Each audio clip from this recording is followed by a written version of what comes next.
கடவுளருள் TV நேயர்களுக்கு astro KS ஐயங்காரின் பணிவான நமஸ்காரங்கள். வருட பலன் 2025 1/1/2025 ஆங்கில புத்தாண்டு. இந்த வருஷம் புதன்கிழமை அன்னைக்கு ஒரு பெரிய ஏற்றத்தோடு பிறக்கிறது. உத்திராட நட்சத்திரம் மிகவும் ஏற்றம். அதுவும் புதனும் சூரியனும் 9ஆம் இடம் அப்படின்னு சொல்லக்கூடிய தனுசுல பாக்கியஸ்தானத்தில் உட்காந்துருக்கிறது பெரிய விசேஷம். இந்த வருஷம் பிறக்கும் பொழுது என்னென்ன கோல்சாரம் இருக்குது அப்படின்றத பார்க்கலாம். இந்த வருஷத்தில் எந்தெந்த மாற்றங்கள் இருக்குது, அதாவது மெதுவாக செல்லக்கூடிய கிரகங்கள் என்ன மாற்றங்கள் இருக்குது, இந்த வருடத்தில் இந்தியாவினுடைய ஒரு சில முக்கியமான பலன்கள் எப்படி இருக்கும் அப்படின்றதையும் பார்ப்போம். முதல்ல இந்த வருஷத்தினுடைய கோல்சாரம் ஆரம்பிக்கும் பொழுது என்ன அப்படின்னு பார்க்கும்பொழுது, ரிஷப ராசியில் குரு வக்கரகதியில், கடக ராசியில் செவ்வாய் வக்கரகதியில், கன்னி ராசியில் கேது, தனுசு ராசியில் சூரியன் புதன் மற்றும் சந்திரன், கும்ப ராசியில் சனி மற்றும் சுக்கிரன், மீன ராசியில் ராகு. இந்த மாதிரியான காலகட்டத்தில் இந்த வருஷம் பிறகுறது. இந்த வருஷத்தில் பார்த்தேனால் அதாவது ராகு கேத்து பெயர்ச்சி இருக்குது. அதாவது 26/4/2025 அப்போது ராகு கேத்து பெயர்ச்சி வாக்கிய பிரகாரம். அதை தவிர குரு பயிற்சி 11/5/2025 அன்றைக்கி குரு பயிற்சி வருது. இது ரெண்டு தான் இந்த வருஷத்தினுடைய மிக முக்கியமான பயிற்சிகள். வாக்கிய பஞ்சாங்கத்தின் பிரகாரம் சனி பயிற்சி அடுத்த வருஷம், அதாவது 2026 மார்ச் மாதம் வருது. ஸோ இந்த வருஷம் சனி பயிற்சி வாக்கிய பஞ்சாங்கம் பிரகாரம் கிடையாது. இந்த வருஷத்தில் பார்த்தேனால் நல்ல ஒரு ஏற்றமான காலம். ஏன்னா இந்தியாவுக்கு மகர ராசின்னு சொல்லக்கூடியது. அதனால் நல்ல ஒரு ஏற்றம். 2ஆம் இடத்துல சனியும் சுக்கிரனும் சேர்ந்திருக்கிறது பெரிய விசேஷம். பண வரவிற்கு பஞ்சம் இருக்காது. இந்தியாவில் பொருளாதாரம் உயரக்கூடிய வாய்ப்புகள் மிகவும் அதிகம். அதை தவிர வெளிநாட்டினுடைய ஃபண்ட்ஸ் எல்லாம் நிறைய வரக்கூடிய வாய்ப்புகள் உண்டு. ஏன்னா 12ஆம் இடத்துல சூரியனும் புதனும் இருக்கிறது ரொம்பவும் ஏற்றம். அதை தவிர ஷேர் மார்க்கெட்லலாம் பெரிய ஏற்றம் கிடைக்கக்கூடிய காலகட்டமாக அமைய போகிறது. இந்த வருஷத்தில் பார்த்தேனால் முயற்சிகள் எல்லாமே வெற்றி பெறக்கூடிய காலகட்டமாகவும் இருக்கும். 2025 ஏப்ரல் மாதத்திற்கு மேலே பார்த்தேனால், அதாவது ராகு கேத்து பயிற்சியின் போது ராகு 2ஆம் இடத்துலையும் வரார், கேத்து 8ஆம் இடத்துக்கு போகிறார். அதனால் அதாவது ராசிக்கு 8ஆம் இடத்துக்கு போகிறார். இதன் மூலியமாக சில பிரச்சனைகள் வரக்கூடும். அதாவது இந்த கண் நோய் சம்பந்தமான பிரச்சனைகள். ஏன்னா சூரியன் வீட்டில் கேத்து இருக்கிறதும் சூரியன் 12ஆம் இடத்துல மறையிறதும் கண் நோய் சம்பந்தமான பிரச்சனைகள் வரக்கூடிய காலகட்டமாக அமைய போகிறது. அதாவது ஏப்ரல் மேக்கு மேலே பார்த்தேனால் ஒரு சின்ன பிரச்சனைகள் வரக்கூடிய வாய்ப்பு இருக்கும். அது தவிர பார்த்தேனால் பண வரவிற்கு பஞ்சம் இருக்காது. இந்த வருஷம் ஆர்பிஐயில் நல்ல ஒரு ஏற்றம் இருக்கும். ஷேர் மார்க்கெட் இண்டிசஸ் ஒரு 80-85,000 90,000 பாயிண்ட்டுக்கு மேலே போகக்கூடிய வாய்ப்புகள் நிச்சயமாக உண்டு. கோல்டு ப்ரைஸஸ் கொஞ்சம் அதிகமாக போகும். அது தவிர சில்வர் ப்ரைஸஸில் கொஞ்சம் ஸ்லம்ப் இருக்கக்கூடிய வாய்ப்புகள் நிச்சயமாக உண்டு. இந்த வருஷம் பார்த்தேனால் இந்த இது நேச்சுரல் டிசாஸ்டர்னு சொல்லக்கூடியது, இயற்கை பேரழிவுகள் அப்படின்னு சொல்லக்கூடியது, வெள்ளத்தினால் தண்ணி மூலமாக நிறைய பேரழிவுகள் வரக்கூடிய வாய்ப்பு நிச்சயமாக உண்டு. ஏன்னா செவ்வாயும் வக்கரகதி பெற்று நீச்சம் பெற்றிருக்கிறதுனால அந்த மாதிரியான காலகட்டமாக அமைய போகிறது. 4ஆம் இடத்துல சுகங்கள் குறையும். தண்ணியின் நிலத்தில் சுகங்கள் குறையக்கூடிய வாய்ப்புகள் உண்டு. நீரினால் கொஞ்சம் ஆபத்துகள் வரக்கூடிய வாய்ப்புகள் மிகவும் அதிகமாக இருக்குது. லேண்ட்ஸ்லைட்ஸ் வரக்கூடிய, அதுவும் வெஸ்டர்ன் காட்ஸு அந்த சைடில், இந்திய சாத்பூரா ஹில்ஸ் இந்த சைடில் மகாராஷ்டிரா சைடில் இருக்கக்கூடிய வாய்ப்புகள் நிச்சயமாக உண்டு. அது தவிர பார்த்தேனால் இந்த சட்டங்கள் கொஞ்சம் கடுமையாகக்கூடிய வாய்ப்புகள் உண்டு. அதுவும் இந்த தொழிலாளர்களுடைய சட்டங்கள் கொஞ்சம் ஸ்ட்ராங்காகக்கூடிய வாய்ப்புகள், அதன் மூலியமாக சில போராட்டங்களும் வரக்கூடிய வாய்ப்புகள் நிச்சயமாக இருக்கும். இந்த வருஷத்தில் பெண்களுக்கெல்லாம் நல்ல ஒரு ஏற்றம் இருக்கக்கூடிய காலகட்டம். படிக்கக்கூடிய மாணவ மாணவியருக்கெல்லாம் நல்ல ஒரு ஏற்றம் இருக்கக்கூடிய காலகட்டம். தொழிலில் அபிவிருத்தி ஏற்படக்கூடிய வாய்ப்புகள் நிச்சயமாக இருக்கும். இந்த வருஷத்தில் புதிய மாற்றங்கள் வரக்கூடிய வாய்ப்புகள் இந்த வருஷத்தில் அமையிறது. அது தவிர பார்த்தேனால் இந்த இன்ஃப்ராஸ்ட்ரக்சர்ஸுக்கு நிறைய இன்வெஸ்ட்மெண்ட் போகக்கூடிய வாய்ப்புகளும் அதன் மூலியமாக பெரிய ஏற்றங்களும் கிடைக்கக்கூடிய வாய்ப்புகள் உண்டு. இந்த தொடர் ஊர்தி பேருந்து, அதாவது ட்ரெயின் ஆக்சிடென்ட்ஸ் 1-2 வரக்கூடிய ஒரு ஸ்பெசிஃபிக்காக வரக்கூடிய வாய்ப்புகள் நிச்சயமாக இருக்கும். அது ரொம்ப ஐடென்டிஃபைடாக தெரியக்கூடிய வாய்ப்புகள் நிச்சயமாக உண்டு. அதுவும் ராகு கேத்து மாறினதுக்கு பிறகு ஒரு சின்ன பிரச்சனைகள் வரக்கூடிய வாய்ப்பு உண்டு. இதை தவிர பார்த்தாலேயானால் இந்த ராஜாக்கள்னு சொல்லக்கூடிய அந்த காலத்தில், இந்த காலத்தில் முதலமைச்சர்கள், பிரதமர் இந்த மாதிரியான பொசிஷனில், ஹையர் பொசிஷனில் இருக்கிறவங்களுக்கு சில பிரச்சனைகள் வரக்கூடிய, உடல்நல குறைவு வரக்கூடிய வாய்ப்புகள் இந்த வருஷம் நிச்சயமாக இருக்கும்.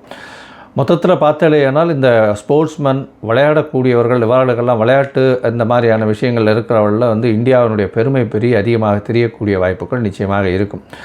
இந்த வருஷம் பார்த்தாலேயானால் இந்த ராகு கேது பயிற்சியும் குரு பயிற்சி இந்த 2 பயிற்சிகள் மிகவும் முக்கியமாக இருக்குது. இந்த வருஷத்தில் வந்து இந்த ராகு கேது பயிற்சி குரு பயிற்சி இந்த மேஷம் முதல் மீனம் வரை உண்டான ராசிக்காரர்களுக்கு என்ன பலன்களை கொடுக்கும் அப்படின்றத ஒன்று ஒன்றா பார்க்கலாம். அதுக்கு முன்னாடி என்னுடைய மொபைல் நம்பர் கீழே ஸ்க்ராலிங்கில் வரும். உங்களுக்கு அஸ்ட்ராலாஜிக்கல் கன்சல்ட் தேவைப்படுமேயானால் நீங்கள் வந்து என்னை காண்டாக்ட் பண்ணுங்க. இந்த 2025 மேஷம் முதல் மீனம் வரை உண்டான பலன்கள் ஒன்று ஒன்றா பார்க்கலாம். தனுசு, மூலம், பூராடம், உத்திராடம் இந்த 3 நட்சத்திரம் 9 பாதங்களை கொண்ட ராசியின் அதிபதினு சொல்லக்கூடியவர் குரு பகவான். ராசிக்கு 6ஆம் இடத்துல இருக்கார். இந்த வருஷம் ஆரம்பிக்கும் பொழுது, அதாவது இந்த வருஷம் 2025 பார்த்தாலேயானால் 2 வகையாக பிரிச்சுக்கணும். ஒன்று மே 11 குரு மாறுறதையும் டிசம்பர் வரலும் உண்டான காலகட்டம். அதுக்கு முன்னாடி உண்டான மே 11க்கு முன்னாடி ஜனவரி 1ஆம் தேதியிலிருந்து மே 11ஆம் தேதி வரலும் உண்டான காலகட்டம். இப்போ பார்த்தீங்கன்னா உங்களுடைய ராசிநாதன் 6ஆம் இடத்துல வக்கரகதியில் இருக்கார். வக்கர நிவர்த்தியும் வந்து பிப்ரவரி மாதம் ஒரு 11-12 தேதி ஆறுது. அதற்கு பிறகு பார்த்தாலேயானால் 6ஆம் இடத்துல உங்களுடைய ராசிநாதன் இருக்கார். அது அந்தளவு ஏற்றம் இல்லை. மே மாதம் வரலும் பார்த்தாலேயானால் உடல் நலத்தில் சற்று பின்னடைவு இருக்கும். புதுசாக கடன் வாங்க வேண்டிய வேலை இருக்கும். அதை தவிர வேலையில் மாற்றங்கள் இருக்கக்கூடிய காலகட்டமாக அமையப்போகிறது. இந்த காலகட்டத்தில் பார்த்தாலேயானால் உங்களுடைய ராசிக்கு 3ஆம் இடத்துல இருக்கக்கூடிய சனி பகவான் இந்த வருஷம் மொத்தமே அங்கே தான் இருக்கார். அதனால் முயற்சிகள் எல்லாமே விடாமுயற்சி உங்களுக்கு நிச்சயமான வெற்றியை கொடுக்கக்கூடிய காலகட்டம். அதை தவிர பார்த்தாலேயானால் உங்களுடைய ராசிக்கு 4ஆம் இடத்தில் இருக்கக்கூடிய ராகு அவர் உங்களுடைய ராசிக்கு 3ஆம் இடத்துக்கு வர்றார். அதாவது எப்போ அப்படின்னா 26/4/2025 இந்த காலகட்டம் வரலும் பார்த்தாலேயானால் ராகு 4ஆம் இடத்தில் இருக்கிறதுனால தாயின் உடல்நிலையில் சற்று பின்னடைவை கொடுப்பார்.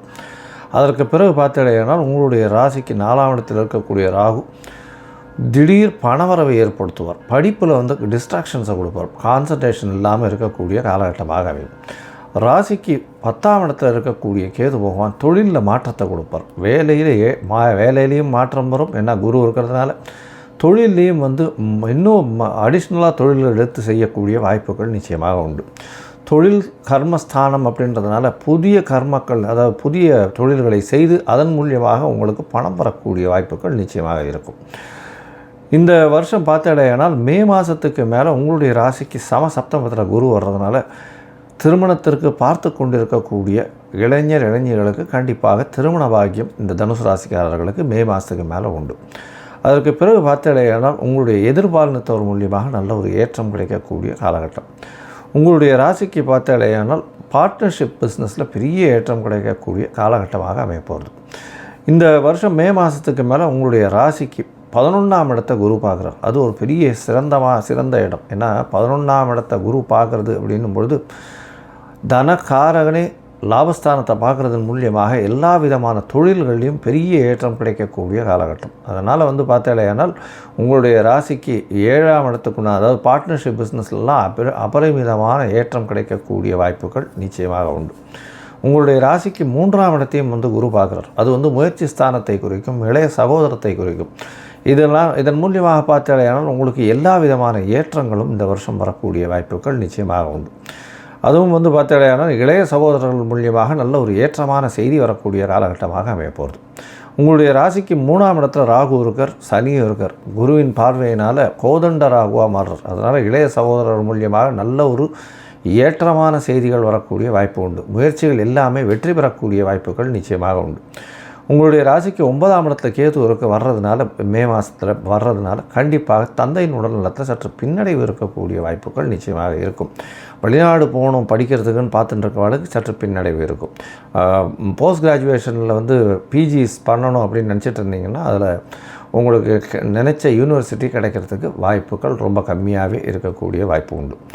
இந்த வருஷம் பார்த்தாலேயானால் ராகுவின் பார்வை உங்களுடைய ராசிக்கு 5ஆம் இடத்துல விழுறது. அதனால் வந்து குழந்தை பிராப்திக்கு சற்று பின்னடைவு இருக்கும். அதாவது ரொம்ப நாள் குழந்தை பிராப்தி இல்லை பார்க்கணும்னு நினச்சின்னு இருக்காங்கன்னா அந்த காலகட்டத்தில் குழந்தை பிராப்திக்கு பின்னடைவு இருக்கக்கூடிய வாய்ப்புகள் உண்டு.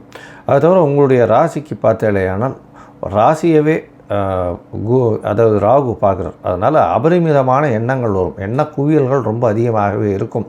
இதன் மூலியமாக வெற்றிக்கு உண்டான பெரிய விஷயங்களை, பிரம்மாண்டமான விஷயங்களை செய்யக்கூடிய வாய்ப்புகள் நிச்சயமாக இருக்கும். கேது உங்களுடைய ராசிக்கு 7ஆம் இடத்தை பார்க்குறார். அதனால் சற்று கணவன் மனைவிக்குள்ள பிரச்சனை இருக்கக்கூடிய வாய்ப்பு இருக்கும். இருந்தாலும் குரு இருக்கிறதுனால நல்ல ஒரு ஏற்றத்தை கொடுக்கக்கூடிய காலகட்டமாக இருக்கும். 11ஆம் இடத்தையும் உங்களுடைய ராசிக்கு 11ஆம் இடத்தையும் கேது பார்க்குறார். இதன் மூலியமாக பார்த்தாலேனால் 11ஆம் இடத்தை கேது பார்க்கறதுனால லாபத்தில் சற்று பின்னடைவு இருக்கும். அதன் மூலியமாக பார்த்தாலேனா லாபம் எதிர்பார்த்த லாபத்தை விட சற்று கம்மியாக இருக்கும். இருந்தாலும் லாபம் நிச்சயமாக வரக்கூடிய காலகட்டம். போட்ட முதலுக்கு மினிமம் 2லேருந்து 3 மடங்காவது லாபம் வரக்கூடிய காலகட்டமாக அமையப்போகிறது. இந்த வருஷம் பார்த்தாலேயானால் அதுவும் இந்த தனுசு ராசிக்காரர்கள் பேங்கிங் அக்கௌண்ட்ஸில் இருக்கிறவங்க, அதை தவிர ஆடிட்டிங் அக்கௌண்ட்ஸில் இருக்கிறவங்க, தங்க ஜுவல்லரி வச்சுருக்கிறவங்க, தங்கம் பொற்கொள்ளர்களாக இருக்கிறவங்க, டீச்சிங் ப்ரொஃபஷனில் இருக்கிறவங்க, ப்ரொஃபஷ்னலி குவாலிஃபைடாக இருக்கிறவங்க, ப்ரொஃபஸர்ஸாக இருக்கிறவங்க, எஜுகேஷ்னல் ஆப் விற்கிறவங்க, இவங்களுக்கெல்லாம் ரொம்ப பெரிய ஏற்றமான காலமாக இந்த வருஷம் அமைய போகிறது. இந்த வருஷத்தில் நீங்கள் கண்டிப்பாக நாமக்கல் ஆஞ்சநேயரை போய் சேவிச்சுட்டு வாங்க. ஏன்னா தனுசு ராசிக்காரர்கள் கண்டிப்பாக ஆஞ்சநேயரை வழிபடுறது ரொம்பவும் முக்கியம். நாமக்கல் ஆஞ்சநேயரை போய் சேவிச்சுட்டு அவருக்கு ஒரு துளசி மாலை போட்டுட்டு வாங்க. எல்லா விதமான ஏற்றங்களும் உங்கள் வாழ்வில் நிச்சயம். கடவுள் அருள் டிவியை பார்த்தமைக்க நன்றிகள். மேலும் இது போன்ற தகவல்களை தெரிந்து கொள்ள கடவுள் அருள் டிவியை சப்ஸ்கிரைப் செய்யுங்கள். மறக்காமல் பெல் ஐக்கானை கிளிக் செய்யுங்கள்.